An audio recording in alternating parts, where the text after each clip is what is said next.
And hey, everybody, we are Hello. live. Hi. Look at that. Everyone is here, with the exception of Nick, who's That's not abandoned everyone, us. Well, he would be here, but he abandoned us to go have friends. At least it's not work this time. That's true. It's not work. It's not wedding. work. It's a friend wedding. You He's guys doing a good thing. can go find his dapper, adorable little butt on Instagram and Nico Figs and be his friend on Twitter. I'm sure he would want us to say that. Do we have his beautiful face up in there with the offline picture? Yeah, his face is there. His face is there. Awesome. Yeah. He's there. So everybody who's here, welcome. We're going to talk about episodes 40 and 41 of Taking Initiative. It's been an exciting 2 episodes since the last time. Mm-hmm. Sure has. Lots of stuff happened. Yep. So who wants to jump into that? I'll give you the Spark Notes version. We went in the basement. We did some shit. We found a goopy boy. The goopy boy came out. We killed the goopy boy. We went into the fucking room, despite us talking for about 30 minutes about not going in the room. We went in the room. When we found out that we had to fight the house, we had to fight Big Mama's house in the form of a Naga. We fought the Naga. Well, you guys fought the Naga. I didn't fight the Naga. You guys did. I was wrapped up in chains the whole time, and I didn't do shit. Yeah, You guys killed the Naga, so good on you. You did the thing. Then the house came down on us, and I had to fucking do the whole ritual shit, and I did it. We got Mikhail. I used some inspiration, got him back in the necklace. Done deal. Everyone booked it out of the house, and now we're out of the house. Yeah. I mean, that was the very short version of what we did. Yeah, good job, buddy. That's basically it. This part's supposed to take a half an hour, John. Yeah, So now we get to talk about it. Now we have nothing. And we get to talk about our feelings. I don't want to do that.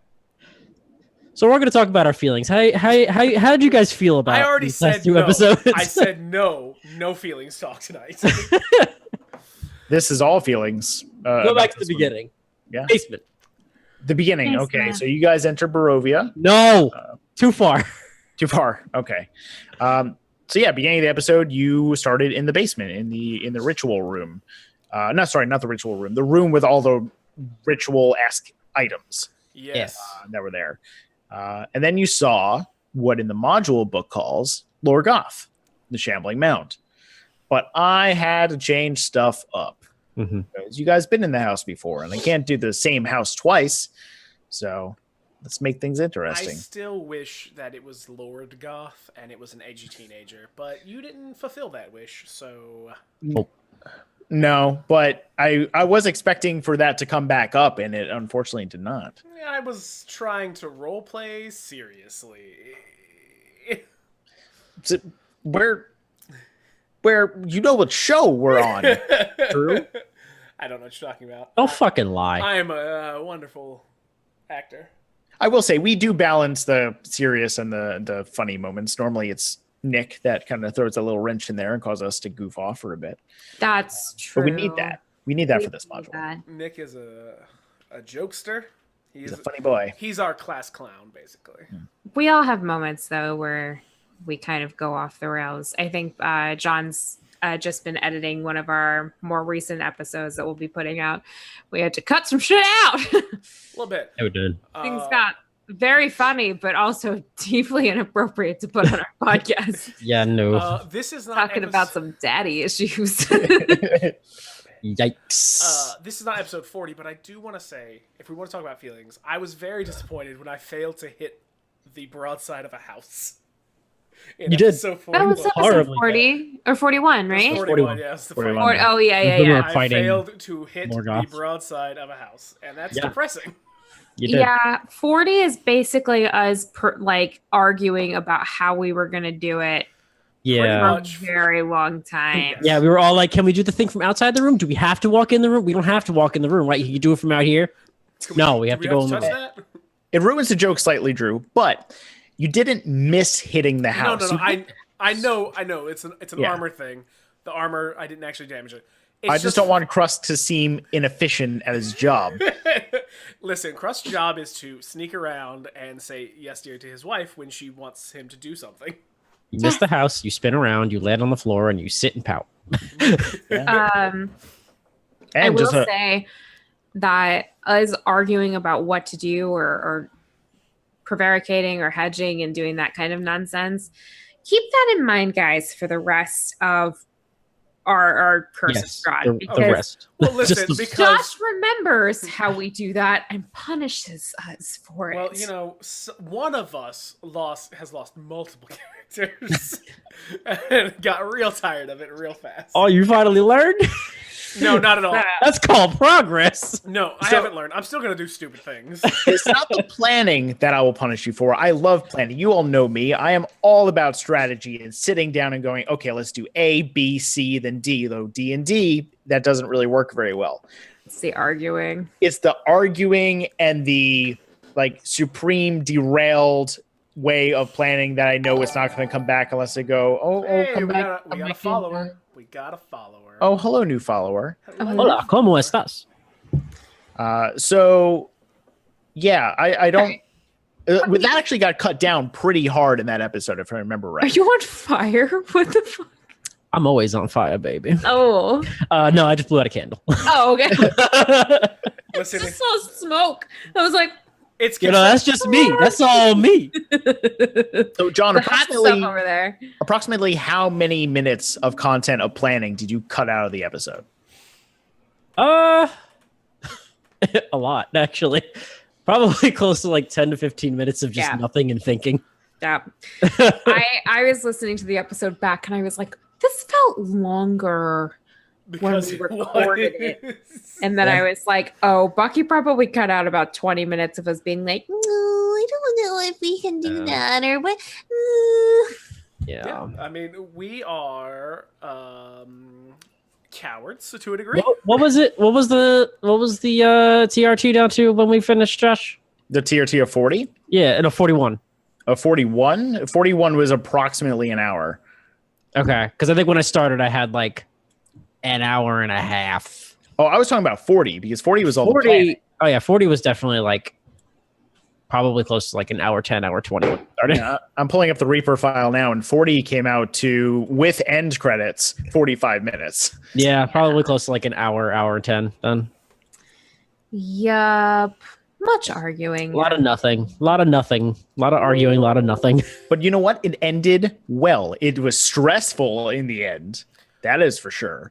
But you Yes. guys got through it. You powered through it. This was one of the first moments that John started realizing that I was not going to be nice to him.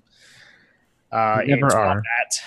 That's actually, can I ask a question? Yeah. I'm sorry to interrupt you. No. Because I felt like there was a lot of anxiety when we were playing when we were having the fight. Mhm. Because I feel like I remember Bucky or Ven being caught longer. Or I guess my remembering of it was that like I was like, oh shit, Ven's gonna die, and we're gonna be fucked forever. There was just a lot of anxiety in that fight, I think, overall. Yes. Because that, like, what?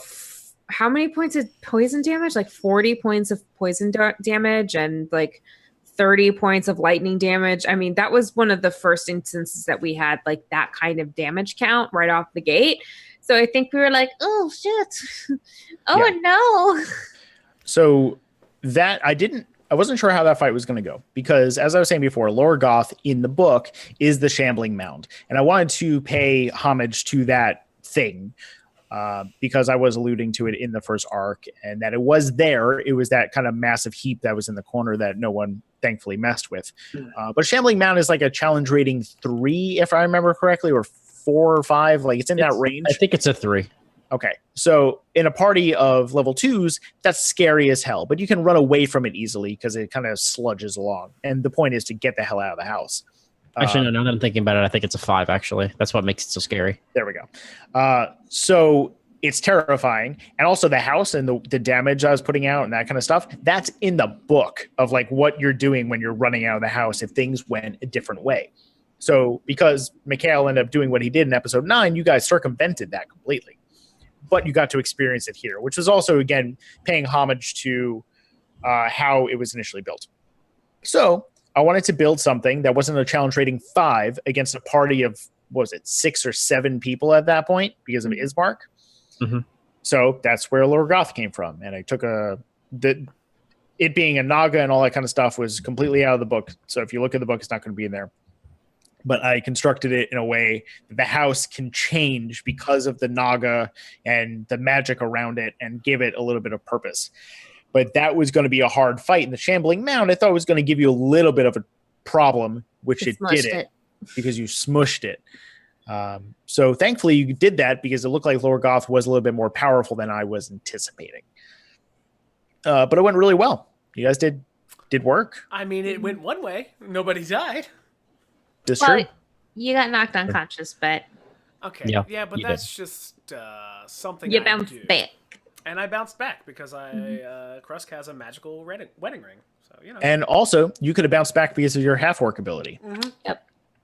I made a character that can go down twice and come right back. Funny enough, Ven was the one who took the least amount of damage. Yes, because you were out of the yes, you were but out of Ven the was line of also lightning. the least effective, unfortunately. That's unfortunately true. Yeah, no, Ven didn't do shit. Yeah. Nope, he was just hanging out, literally. Vin got to experience his own personal BDSM dungeon. Everyone else was fighting to die, and Vin was, being a little kink freak. No, he was not. Not to yuck anyone's yums here. No, that's not what happened at all. That's definitely what happened.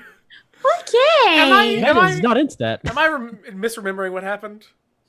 No. Exactly. Bucky went to play his own version of Maid while everyone else played D&D. Okay. Okay. Yeah. So, do you guys? Because it's only been like 12 minutes or so talking about the episode. There's not a lot of actual content to talk about except for like the ending bit. So, how did you guys feel about the end? And after Lorgoth died and the house started crumbling, how did you feel about that sequence and how we recorded it? That was like one of the first times you got a chance to really like you got the chance to like split up the scene as far as like when Kent and Ven split up and went their separate ways to go do separate things before the year jump. Like you had time to go from one story to the next, but this was the first time you ever had like a tense moment of like going to you. All right, do a thing. Now back to you. You do a thing. Go back to you. Would you like that? I think was actually handled pretty well, given that I was just like, okay, we're gonna go in order, but like each group is doing its own separate thing and managing 3 different things at the same time. Was kind of cool to see happen. Thank you. I enjoyed that probably more than most of the rest of the campaign. Just that pacing and being able to go, okay, I feel like this is the end point for this moment. We don't need to dwell on it. We don't need to be bored by something or deal with mechanics. We're going to pop over here. And then when that starts to get to that like natural point, we pop back. You as much as it's split and you need to worry about more stuff, it felt like I had more control over it, which was helpful. It was also vastly different from the experience we just have being like, do we want to do the thing? Should we figure out the thing? This was more of a, what are you doing? Go. You have 2 seconds. Say a word and it's going to happen. Well, also, I had the feeling during that whole thing of, man, it's really going to suck if we fought that really terrible battle. We got another follower. Hey, new follower. I was thinking it was really going to suck if we went through that really awful fight and then died on a stupid fucking blade in the doorway. Which then punched off the door. That was fun. Yes. Thought it was very sweet though that you wanted to take the damage for Charlotte. It was very cute. I really liked it. It didn't work because we both rolled miserably on that check. We did indeed, and Josh didn't let me bargain my way out of it, even though I had rocks. I was like, "Hey, look at this shiny stone I have. Would you like it?" Yeah, if you succeeded, sure. But the fact that you didn't lead with the fact of like, okay, well, I got a 3, I failed the check, but I want something good out of it. I'm like, let this stand as a lesson to all of you players out there. Lie to your DM. Lie constantly. Just a romance killer, Josh Perault. He's a monster. He kills horses and romance.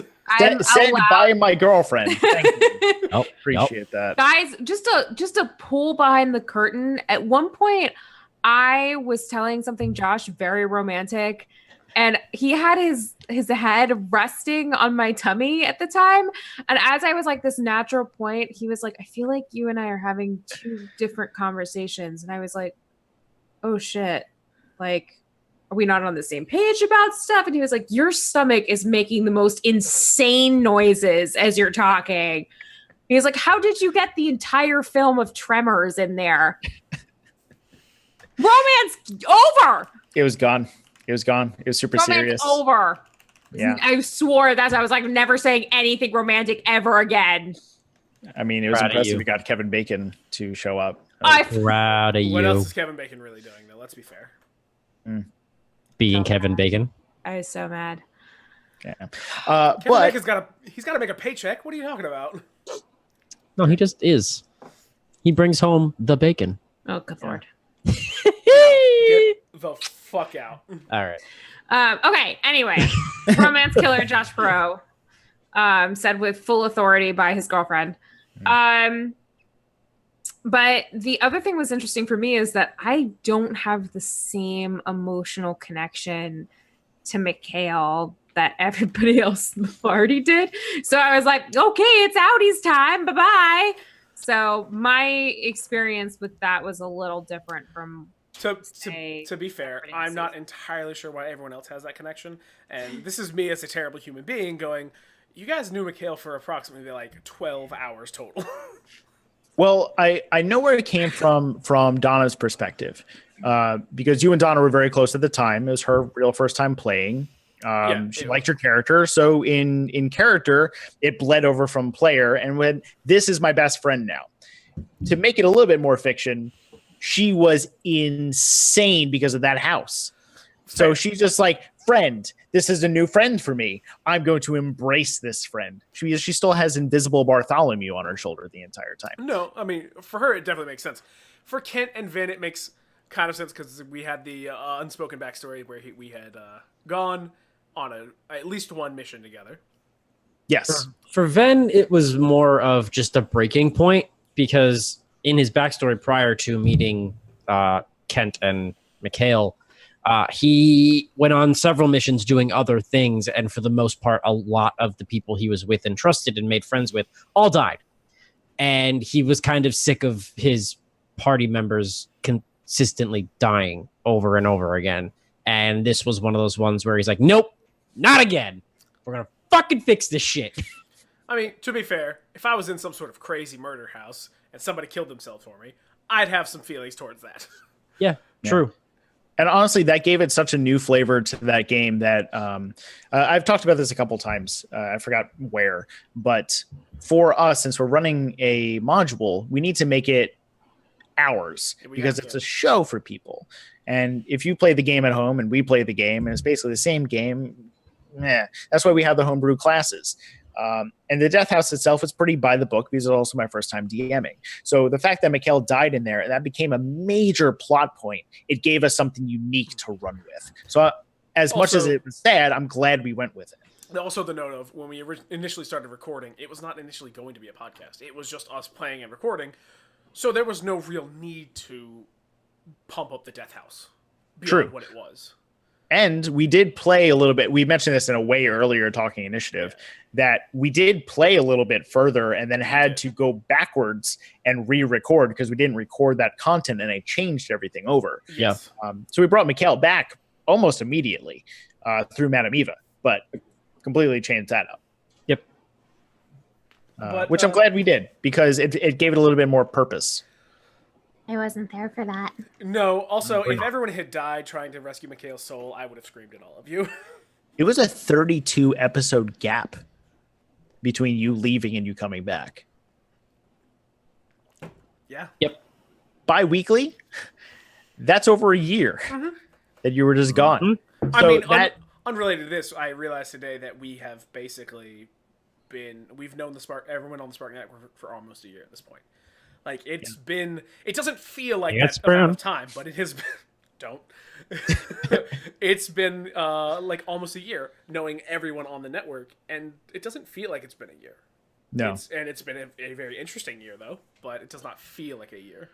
Oh, there's been a lot this year. And as VV9087, I can't read from this distance, says, and Abraham. That's right, I played Abraham at one point.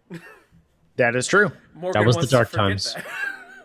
That. He did. That was the dark times. We don't talk about the dark times. Nah. Abraham was kind of a shitbird. Kinda?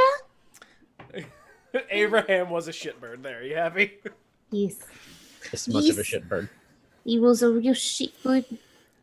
At least Roz never had to meet Abraham. Nah. That's true. It's true. Rose didn't get to meet very many people at all. Nope. No, you Got to should, meet like 4 you people just- and then she Rip. kicked the bucket. listen. You got to meet Ferguson, and for that, you're welcome. You can insert the entire "You're Welcome" song from Moana in there. Oh Lord. So, I mean, we have 9 minutes before we go to questions. Was there anything about these 2 episodes that you had questions about for how it was run? Do you have questions for each other? Any comments about how things went? Wish things went differently? Is the spirit naga in the book No. a actual? No, I mean, as in, the spirit. There is no such thing as a spirit naga. Oh, so You mean in the monster manual? Yeah, Or- the monster manual. Yes, that exists. Is that a legendary creature that has legendary actions and stuff, or did you add those all yourself? Let me see. Because it was a long time ago. I believe I went off of the Spirit Naga, which I forgot if I did Spirit Naga or Guardian Naga. I'm pretty sure I did Spirit. I think you said spirit. Yeah, because the Guardian Naga was lawful good, and that definitely wasn't. Yeah, this one had Lightning Bolt. So the Spirit Naga does not have any legendary actions. I did those myself, and I did the Okay. lair actions as well. Gotcha. Because the Spirit Naga is a challenge rating 8, and you guys were all at the time level 8 or level 7. No, we were level 8. We were eight. Eight? We were 8 when we were in the Death House the second time. Yep. So I need to amp up the difficulty ever so slightly. So adding in the legendary actions, which I can actually pull up the stat block for Lorgoth. I was going to put it into the compendium, but since Lorgoth as a named creature exists in Curse of Strahd, I didn't want to infringe on any copyrights. So I left that out. But I can go over what I did for it just so people know. And that's kind of what this episode is for, really. So let me pop over to the game folder.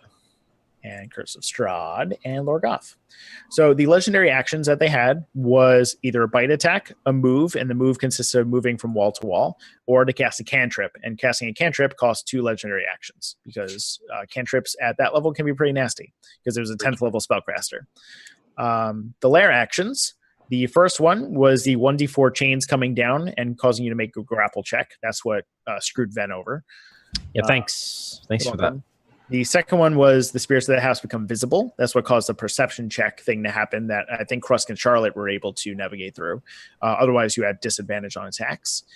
And then the third one was the house shakes and everybody makes dex checked or they'll be knocked prone. Other than that, there is a special thing with the Naga that John and Drew, you may know this. And I think I talked about this with you at some point in time, Morgan, but it has rejuvenation, which means it returns to life in 1d6 days. Stoppable only by a wish. So we don't know if that house or the Naga is connected to the house or the house connected to Naga or how that is really structured, but it's possible that Lorgoth may or may not exist somewhere at some point in time in the future. We don't know. So that is a quality of the Naga that, I mean, John, you're running a next game. Who knows it'll show up. Meanwhile, Barovia, maybe we'll pop. I don't know. But it's there. Maybe. So Maybe. Yeah. Or the magic of the house is the thing that kept it alive. Don't know. True. But yeah, that was that. I also gave it like an AC of 17 when it was in the walls because the stones were helping to fortify it. I futzed with the stats a little bit. But I thought it ended up being pretty fair across the board. Only one person going down once and popping back up was not bad. Which I remember you actually telling me that you created this encounter in mind, thinking that Ven wasn't going to be a part of it. Yes, because I thought you were going to be doing the ritual during it. Yep. And it kind of worked out that way anyway. Yeah. And I'm going to say this preemptively. The reason that Ven was kind of targeted is because Ven is a massive target of a lot of damage. Ven as a character is tough to deal with, and smart enemies would know that. So John and I have had long discussions about this after a couple of episodes.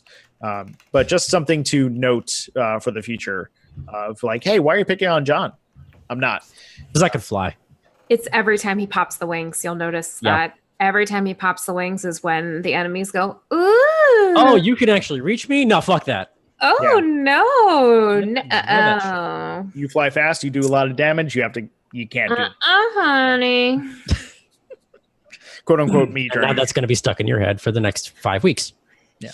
You screwed yourself. Yeah, we're bound by that now. Oh, you son of a bitch. So yeah, that's Lore Goth. If anyone has any questions on the Lore Goth build, I will gladly answer them in the Discord as much as I can, as long as it doesn't break any of the rest of the story. But I think it'll be fine. But yeah, as of now, the house is kind of done, and that magic item is now in Callista's possession. Are you okay there, Drew? I think he's looking at Twitch chat. Yeah, I was looking at the chat. Rogue says the question is, when the house comes back, will there be a naked Mikhail in the library again? And that just caught me in just the right Always. Always. He will be there. Always. Naked. Just Schrodinger's dragon dong. Just big swinging dragon dick. Just fucking wang dangling it all down the fucking God, straight shirt From now on, when anyone walks into the library, dangling. when anyone walks into the library of the Death House, surprise dick. Sorry, I apologize to everybody. Surprise Richard. You apologize to no one, and you. That's you true. know. I don't apologize anyway. So I'm a bad person. very quick history. So as people know, Bucky and I have been friends for a very, very, very long time. And wang dangling comes from an ex-girlfriend's mom, where they had a hot tub outside the house. And whenever we would go in and there's a bunch of friends over, her mom would be like, "No wang dangling in the hot tub." Wow. No wang dangling. She was a cool mom. Also, I'm so happy Air Sam said just came into the stream on that. So I'm glad you joined us. Yeah, Right welcome there. to the stream. Welcome to the stream. We're weird. Yes. Anything else you guys want to say in 2 minutes? Because we're going to start these questions real soon. Butts. I've been talking a bunch of butts. Right. Damn it, John. Bucky, So congratulations. You get a gold star. Oh hell yeah! You can use that. You can turn that in later for a point on something. Oh, you're not gonna like that because I'm gonna use that point in Storm King's Thunder. Hi, Casey. Hi, Casey. Hey, girl. So yeah, you guys have anything else before we get into questions? I don't, personally. So I don't. Preguntas. One thing I do want to mention is, Drew, do you want to talk about what we discussed with bringing Mikhail back and what that would mean for you as a player? yeah, I can kind of talk about that. We talked about whether or not Mikhail was going to come back as a character, and whether or not I was going to play him, and what that would mean. And we talked about possibly, for a while, I juggled the idea of maybe doing 2 characters, but that quickly became, no, I don't want to do that. My voices are, let's all be honest, they're a little shaky at best. And Crust was eventually going to go, oh, hello! And it was going to be weird. But we eventually... Charlotte's like, how did you get a doorbed? Where did you come from? We eventually decided on the fact that I would play just one character, and Mikhail would become Callista's magic item, because everyone else had a special item at this point. It kind of has... I don't know if anyone has noticed this. It's become kind of our theme. Everyone has a special magic item that we have picked up along the way. And to be clear, this was a conversation between Drew and I, Yes. so the other players were not privy to that information. So when Donna got that item, she was not aware that was going to be. And that's why Yep. they tried to go back and get Mikhail's body, because they might need it, and they didn't know that I wasn't going to play Mikhail either way. That just wasn't going to happen. Josh and I had talked about it and already decided against that. Yes. Just to put a little stamp on it, we don't script our show as some people think that other people do. Yeah, no. But I do talk extensively with each player outside of game to see where their character wants to go and kind of keep that information from the other players. So at least it's a surprise in game. This was one of those cases where you needed to talk to the player about what they were planning to do, because it was coming up on the fact that I was going to have 2 characters on my plate. And did I want to play 2 characters? Yeah. Did I want to get rid of a character? Did I want to, have a character... Like, did I want to have Mikhail leave and have Krusk stay? Or have Krusk leave and have Mikhail stay? It became, like, a big deal. And it is one of those things that I wouldn't consider it scripting, but it's one of those things where you needed to talk to the player. And be like, what are you going to do in this case? What makes you comfortable? Where are we going to go with the story on that? Which is what we did for Abraham too. When we decided to kill him off, that was a decision we made. Yes. Yeah.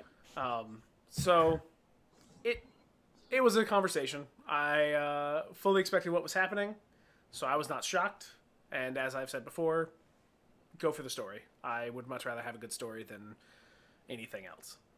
So to segue, that basically answered a question of which the second part we've been holding on to for forever, Yes, which it was did. Pinky We'll asked. actually get into that right now because we're going to go into the questions.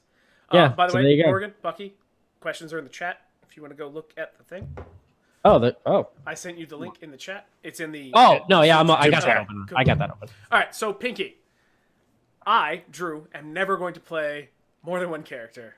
Ferguson did mysteriously disappear in the form of getting killed by a bunch of vampires, but now we have Krusk. Mikhail is gone. So you now know that Mikhail is out for the rest of Curse of Strahd. Who knows what will happen afterwards? Yes, but Mikhail is still there and can telepathically talk with Yes. Callista. That is the extent of him being there. He is still a character in the way of his consciousness is there. Yeah. All right, so let's get into these other questions. Ooh. Can I ask one? Yes, go ahead if you would like to. Okay. Really, take the really lead on quickly it. before you segue to that, to clarify what you just said, Drew, Mikhail's soul is still there. Yeah. Important to Okay, fair. His Yes. soul is there. I meant consciousness in the way of he can make his own decisions. He Yes. just cannot act upon them. He does not Yep. have a body. go on. Oh, that's a good question, Vivi. I will answer that in a moment. Okay. So for Kazel, it's from Kazel. So at this point, if Ven is hanging at Argynvolstholt, commonly referred to in game as Avakava Hadanad. A googly boss. At any given moment, he has Arsene, Argynvost, and Vladimir and voices in his head. How insane is he after a year of that? Incredibly. Like, he's done with that shit. Yeah. Like, Arsene's enough. Arsene's a handful because when you really think about it, Arsene is basically just an angsty teenager. And he's got a voice of an angsty teen, an old man, and an even older fucking, like, dragon that's constantly talking to him as well. So that's kind of draining. Not to mention the fucking shit happening in the room next door with Krusk and Charlotte, which Ven is not privy to, of course. I don't know what you're talking about. But with all of these just separate entities all wanting different things, he's kind of become this, like, he's kind of become the de facto general, and he's had to not only use the guidance of the army around him, but also the people in his head kind of guiding him and helping him along. And it's a lot to get through, a lot to sort through and figure out. I would like people to remember that question. And that is all I'm going to say. Yeah. So anything else to add to that before we move on? No, that's it for me. I mean, he's pretty fucking crazy after that. At least you don't need to voice all 4 people. Thank fucking God. That is true. God, God. I do want to answer Vivi's question really fast, which is, would you have played Mikhail if Krusk had managed not to survive that boss fight? Probably not. I will tell you right now, we had talked about, as I had already talked about with Josh, Mikhail was out, so if Krusk had died, Mikhail wouldn't have been a character. Mama would not have let that happen, though. Krusk's wife would have been very angry at him if he had died. Charlie would not have enjoyed it. So Krusk has the half-orc ability to pop up to 1 hit point. Our special magical item has Death Ward activated on it, so that's 1 use. So if he had died twice, got knocked unconscious, failed on Death saving throws, I would have revivified his butt. Krusk was very unlikely to not survive that fight. Yeah.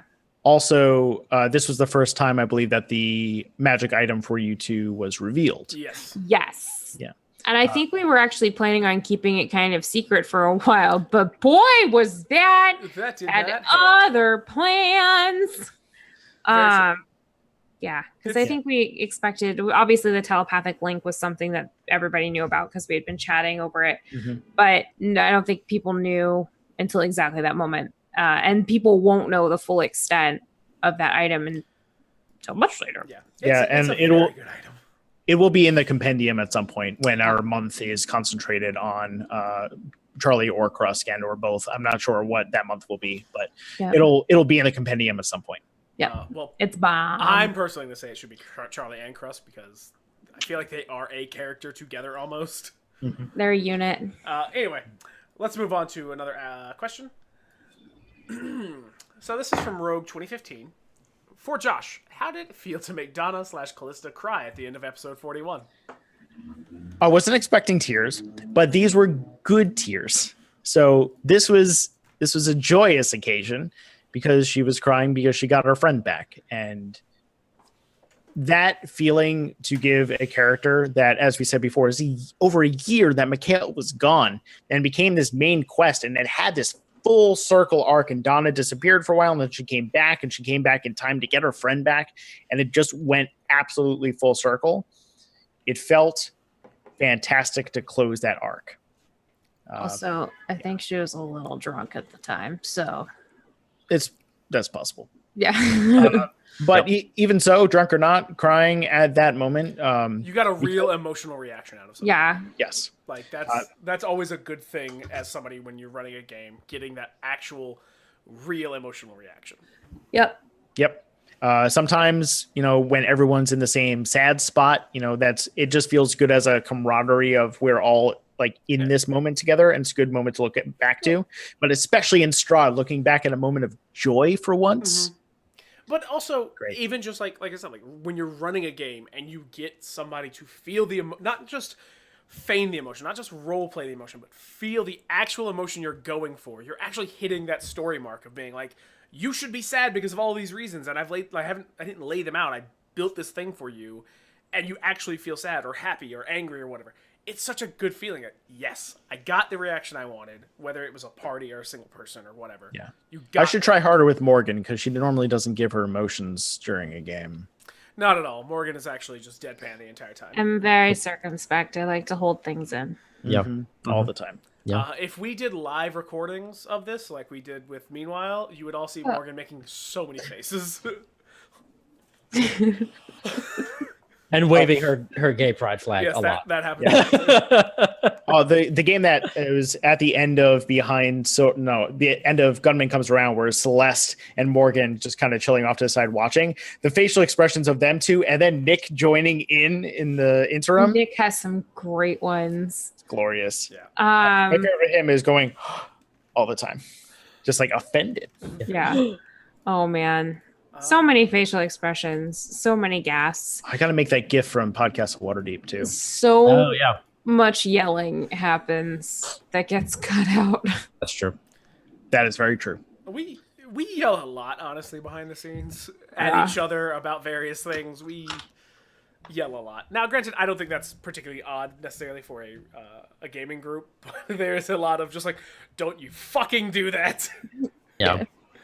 But to clarify on that, it may be anger or upsetness in the moment, but we're all good after the game. It's that moment of don't do that. It's stupid right now. Please don't fuck everybody. Yeah. And it's also like, I will get upset at a character or at a circumstance, but as much as I bitch at Josh, I'm not bitching at him. It's not him that I'm mad at. Yeah. So are we ready for one more question? Yeah. All right. This one I've actually really liked. Got it yesterday from VV9087. What are your guys' favorite podcasts besides TI? And because this is a large group question, let's start with Bucky, who's on the top of the screen that I'm looking at. Limetown. I would listen to Limetown all the time. Shit's amazing. I fucking love that podcast. I've recently had a huge decline in listening to podcasts because free time has gone down and work time has gone up. So finding time to listen to basically anything and have any free time for myself is limited. And basically thinking of the ones that I love the most, it's basically Limetown, Taz, Adventure Zone. Wait. What? Clarify what Taz is. I said the Adventure Zone. Yeah. Yeah, Taz, the Adventure Zone. Oh, okay. I see Morgan's confusion though. Yeah. I understand what that was. Those. Okay. Good. Josh? I would say shows that are not D&D or role-playing based. I would say Wolf 359 was a fantastic show. You can finish it front to back. That's Zach Valenti, who plays Strahd. I pitch it to people all the time. It's just a wonderfully done show. The mixing on it's great. The writing is great. It's phenomenal. Something that is D&D and RPG related. The Adventure Zone is great. I completely agree with John and mostly anybody on the planet. But someone else, I would say, well, if you like our humor and you liked what we did with the Zaka's Gambit and everything, D&D is for nerds. It's just a great bunch of goofballs. You can hop in wherever. You'll have a joyous time, and they're very short episodes. Yeah. So, and they just started their new one, Pooch in something. I don't remember what it's called. Pooch in the Dwarven City is their new, or no. yeah. And most of us listened to that show before we even knew them. So that's not a pitch because we started working with them. That's a pitch because we genuinely love those guys. I was listening to D&D for Nerds, honestly, before we even started recording what became episode 1. Mm-hmm. Yeah, so, I mean, that was 2.5 years ago at this point. Yeah. So long before a podcast became a thing on our end. Yeah. Yep. I can thank Nick for that one. Same. Morgan. So most of my podcasts, I was like going through the like Rolodex there. Most of the podcasts that I listen to that are not D&D related are true crime related.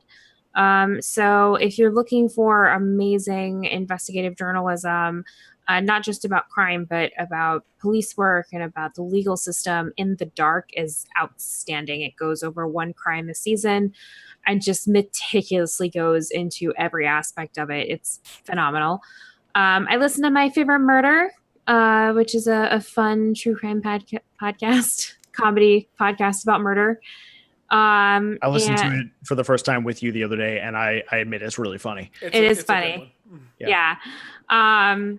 And I've just started listening to Taz.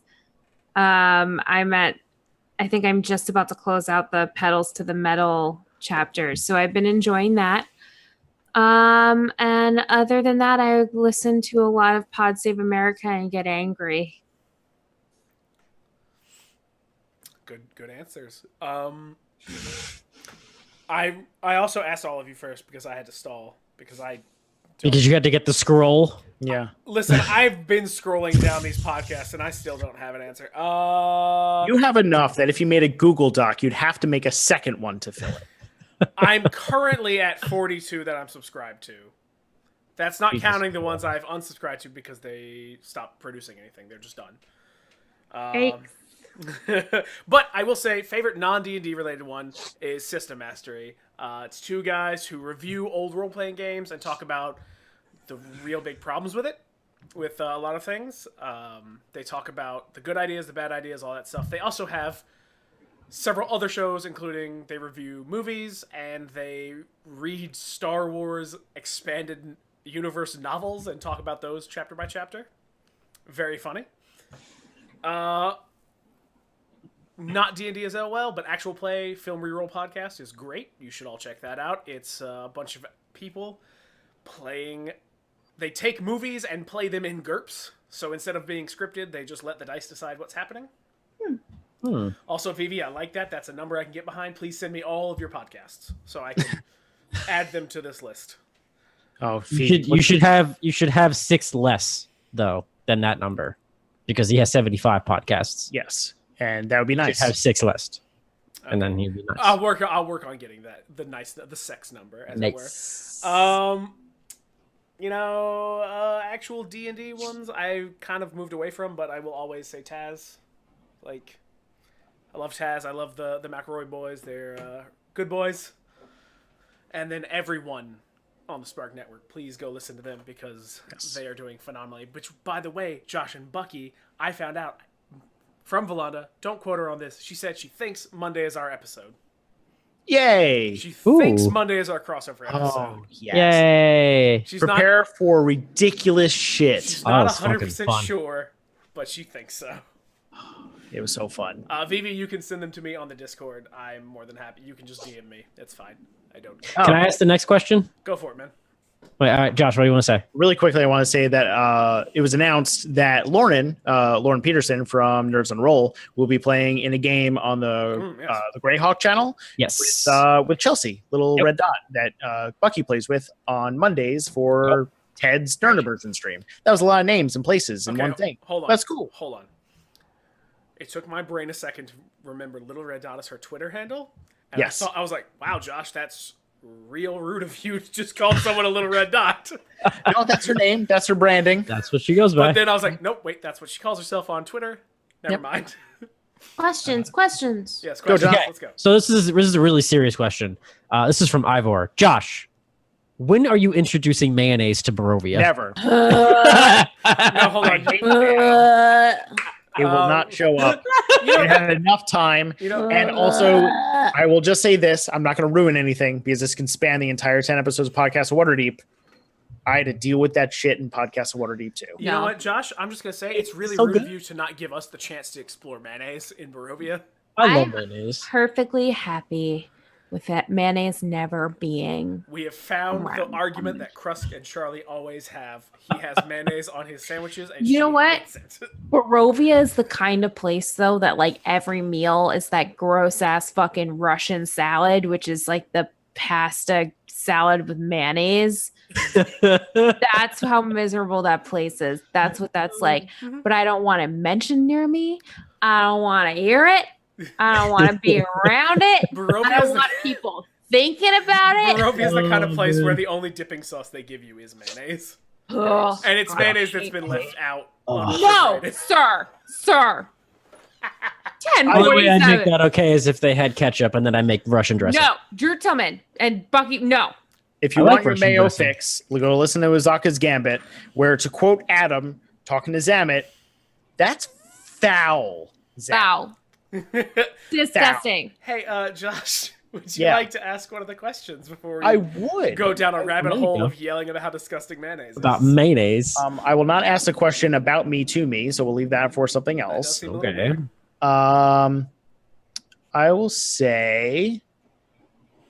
So Rogue had a question. I'm going to ask this to John because he is going to be doing Storm King's Thunder, which I don't really want to concentrate on all too much until we get there because we're in Curse of Strahd land.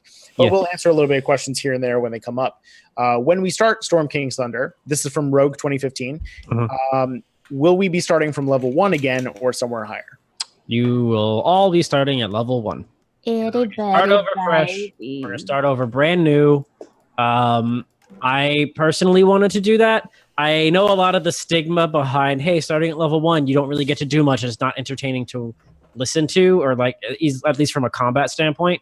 But I am going to be doing some things different this time. There's going to be some things that are not how Curse of Strahd went. It's going to be very different. We're going to be starting out very different. It's going to be all new, all fresh, in your face, all day. Is it going to be similar or different? It might be the same. Both. Okay. No, it's going to be very ¿Por different. qué no los dos? Yes. He's going to trick us. We're actually going to play Curse of Strahd again. No, I was actually going We to talked mention about that. I was going to mention that. I was going to say my favorite thing is going to be when I fucking lull you all into a false sense of security and I go, and we're playing Strahd again. But it's just Josh and everyone else is fine. Yeah. Josh's characters just keep dying for some reason. He's going mad in a corner. All right. Hey, Morgan, you want to ask another question? So I don't take all the fun here. Sure. We kind of talked. I guess we did talk about some of the changes in the house earlier in the stream, or did you want to go more into that? I can go a little bit more into it. Okay, for Josh from Ivor, what drove the changes you made to the house, and how many iterations did it go through to reach the final thing you were happy for people to play? So, The house itself, I may have talked about this a little bit on the last Talking Initiative, but since we're done with the house, I can fully dip in. The house, I have no written notes about the house except for Lorgoth. This was a lot of me just pacing in the living room and shower thoughts of like what would be cool. And the way that I did this was I knew I wanted to use Thorn again because Thorn was a means of comfort and a means of anchoring the players into a world that they remembered. And by taking Thorn and twisting it, it gives all the characters a sense of I'm not sure what's going to happen anymore. I don't trust anything because the thing I trusted the most is gone. So what I did to walk through the house was I was talking to myself as Thorn, wondering what he would do and what twisted things he could do. Like the idea of putting a wolf head on and dancing and walking up the walls was something I definitely had planned beforehand. The idea of like the ceiling coming down and ripping people up as a means of an elevator, great. But which rooms specifically they'll go in, or them going down all the stairs and the stairs moving by itself, the basement floor kind of shrinking in on itself and becoming just a stairwell.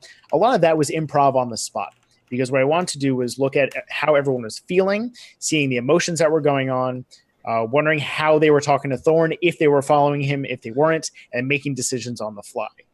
I didn't really want to have a lot of combat because I knew what was waiting for them at the end.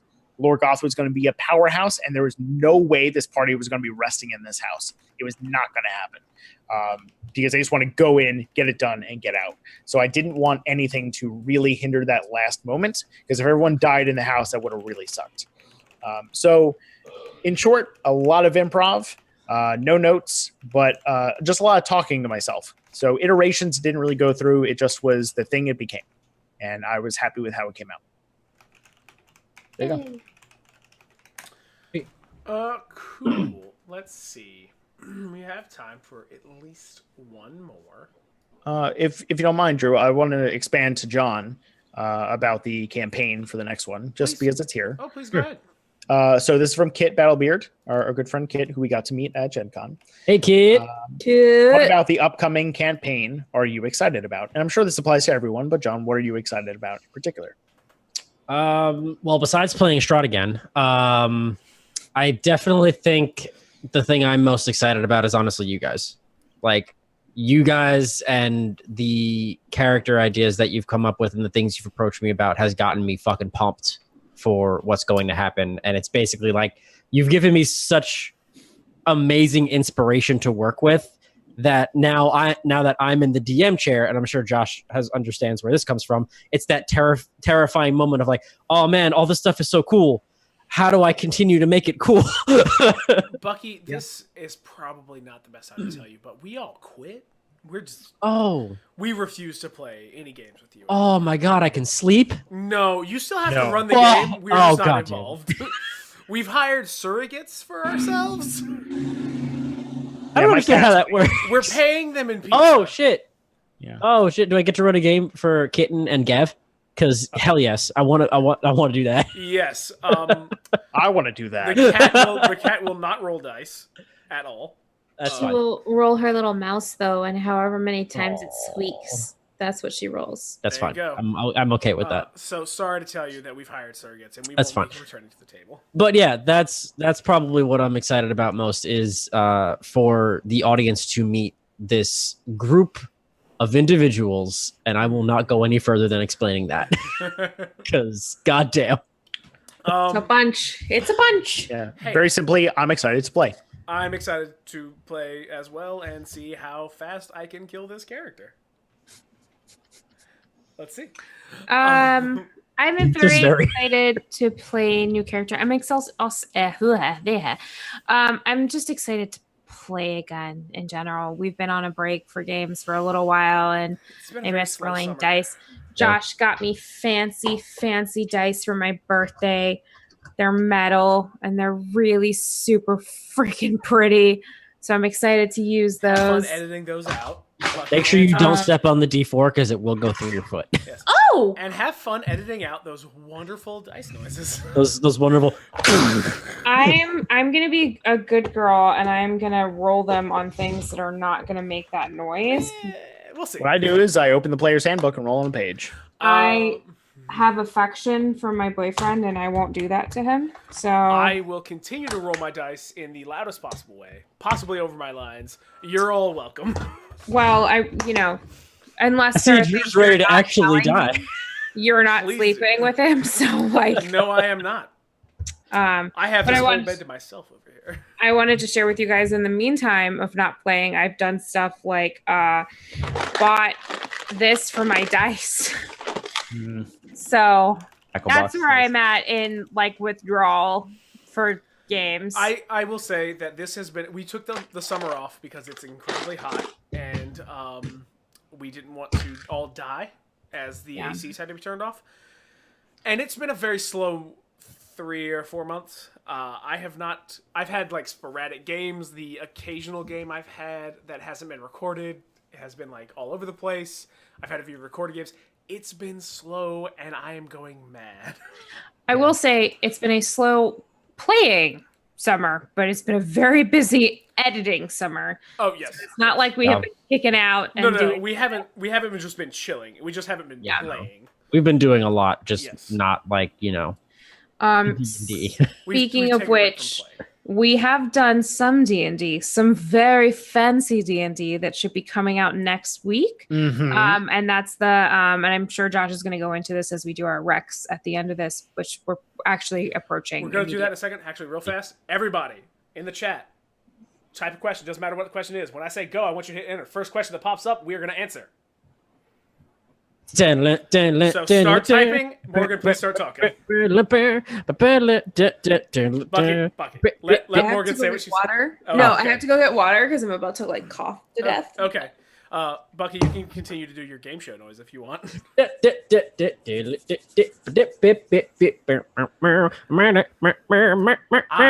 hope you are all ready. Go! So that was anticlimactic. Right? Wasn't it? Man, I feel let down by the chat. Well, we're just gonna have to wait for a question. We'll wait. We'll wait right here. You know what? I have nothing to do tonight, so I can sit here and stare at all of you until you ask me something. Yeah. Too much pressure. No, don't feel pressure. Ask us anything. That's what I want people to understand. I will answer any question you ask. It's the fastest AMA ever. Yes.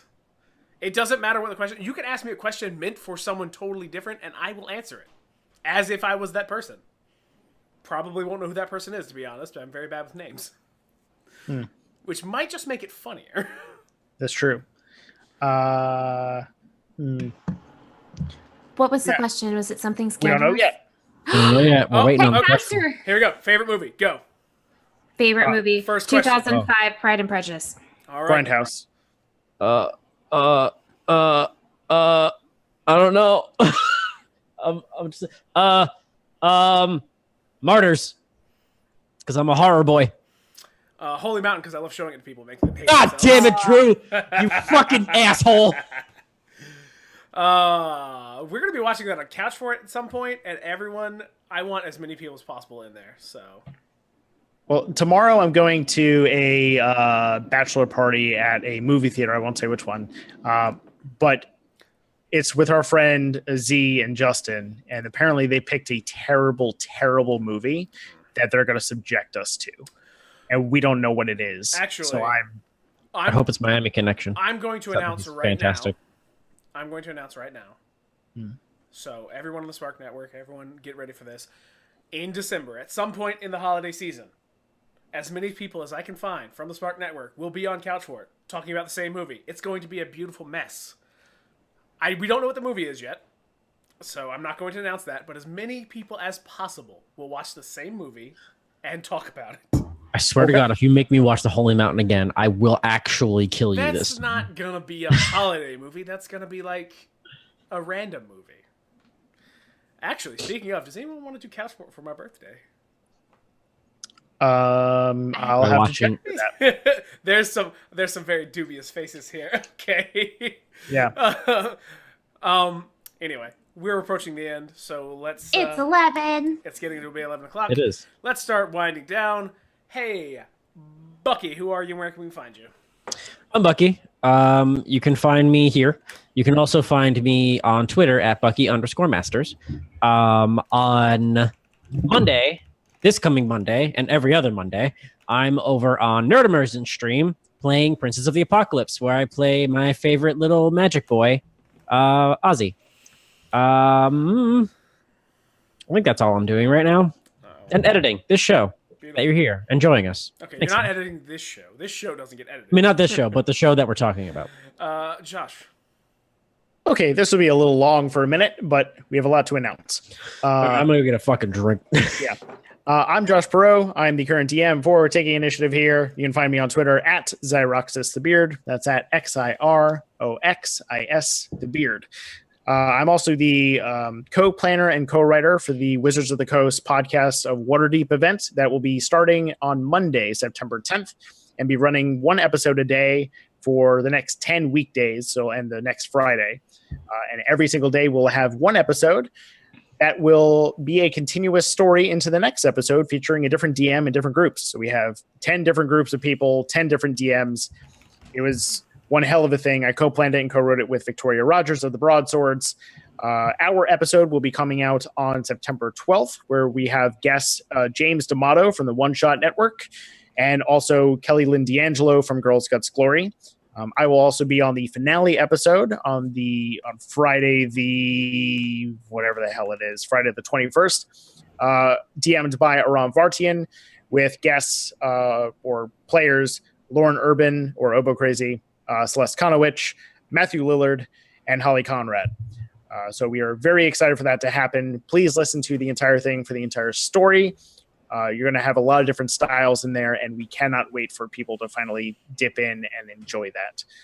So that can be found on the Wizards of the Coast Dungeon Delve RSS feed. And I believe that is it for me. All right, Morgan. Josh also has an interview with Greg Tito and Victoria, the co-writer at Dragon Talk. You can go look that interview up, and that was really cool. My name is Morgan. You can find me on Twitter yelling at the MTA at Thistle Raven, which is thistleraven at twitter.com. At twitter.com? Twitter. Yeah. Right? Yeah. I just like that's the email address. Twitter. It is twitter.com. Right? I fucking losing. You go. Twitter.com/thistleraven. Jerk. If you also like to yell at the MTA, I very highly encourage you, if you live in New York, to vote in the upcoming primary, which is September 13th. Please make sure you know where your polling location is. If you're not going to be in the city, get a fucking absentee ballot, you slacker. If you're not registered to vote, get registered for the general primary or general election in November. But the state primary is your local elections, which are really important, but also for governor. And that's really important too. Your general election for New York is going to be November 6th. Make sure that you have all your ducks squared away for that. Love each other, be kind, and be good. Were you going to end it with, is it Thursday yet? And then wink at the camera? No, I was going to tell everybody to stay sexy, but I decided against it. Do that too. Sure. Yeah. Well, now I'm going to do it. Anyway. Always sexy. I'm Drew Tillman, and you can find me on Twitter at NotThatDrew. You can also find all of those Twitter handles that you just heard in the chat. I just spammed them. Twitter.com. Twitter. Yes. You can find those Twitter handles in the chat. You can also find our website in the chat. But that is thespark.network. And where you can find everything on the network, and you can find a way to contact us and everything else. You can find me every other Monday on Taking Initiative, as you know. You can find me every Thursday playing Moonlighter on Twitch. You can find me every Friday doing Couch Forward on Twitch. We're currently doing Altered Carbon, and we're on episode 4. You should definitely watch Altered Carbon. It is amazing. Every other Wednesday, you can find me playing Raft with Tom from Nerds on a Roll.